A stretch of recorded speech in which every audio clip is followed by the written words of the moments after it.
congratulations, it's a boy. Or congratulations, it's a girl.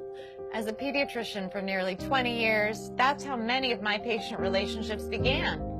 Our bodies declare our sex. Biological sex is not assigned.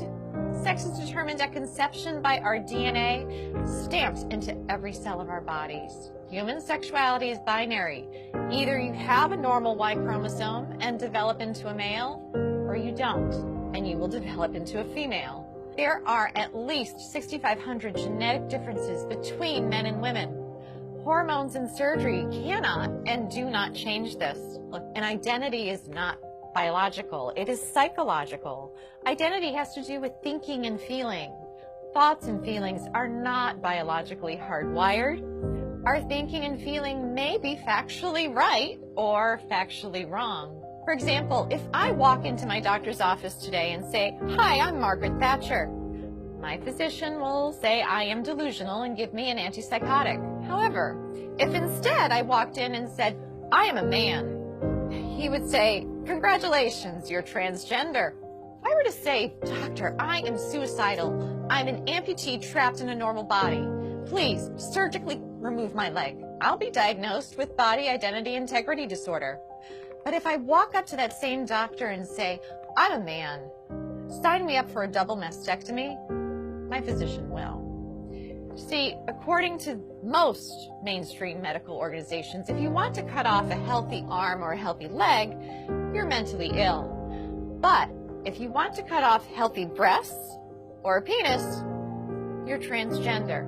Let's be clear, no one is born transgender. If gender identity were hardwired in the brain before birth, identical twins would have the same gender identity 100% of the time. They don't. I had one little boy, a patient we'll call Andy. Between the ages of 3 and 5, he increasingly played with girls and stereotypical girl toys and started saying he was a girl. I referred the parents and Andy to a therapist. Sometimes mental illness of a parent or abuse of the child are factors. But more commonly, the child has misperceived family dynamics and internalized a false belief. In the middle of one session, Andy put down the toy truck and held on to the Barbie and said, "Mommy and Daddy, you don't love me when I'm a boy." What the therapist learned is that when Andy was 3, his sister with special needs was born. She required significantly more of his parents' care and attention. Andy misperceived this as, "Mommy and Daddy love girls. If I want them to love me again, I have to be a girl." With family therapy, Andy got better. Today, Andy's parents would be told something quite different. They would hear, "This is who Andy really is. You must change his name, ensure that everyone treats him as a girl, or else he will commit suicide." As Andy would approach puberty, the experts would put him on puberty blockers so that he could continue to impersonate a girl.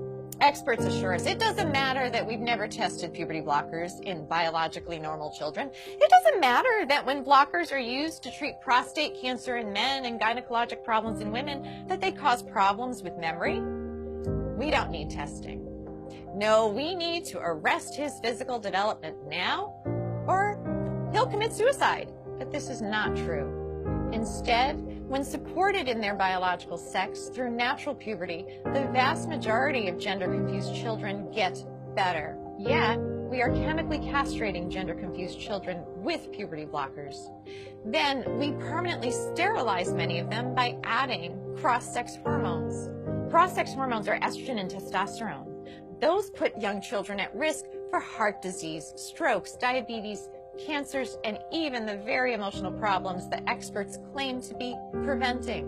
P.S. If a girl who insists she is a man has been on testosterone daily for 1 year, she's cleared to get a bilateral mastectomy at age 16. Now, mind you, the American Academy of Pediatrics recently came out with a report that urges pediatricians to caution teenagers about getting tattoos because tattoos are essentially permanent and can cause scarring. But this same AAP is 110% in support of 16-year-old girls getting a double mastectomy, even without parental consent, so long as the girl insists that she is a man and has been taking testosterone daily for 1 year. Let's be clear, to indoctrinate all children from preschool forward with the lie that they could be trapped in the wrong body disrupts the very foundation of a child's reality testing.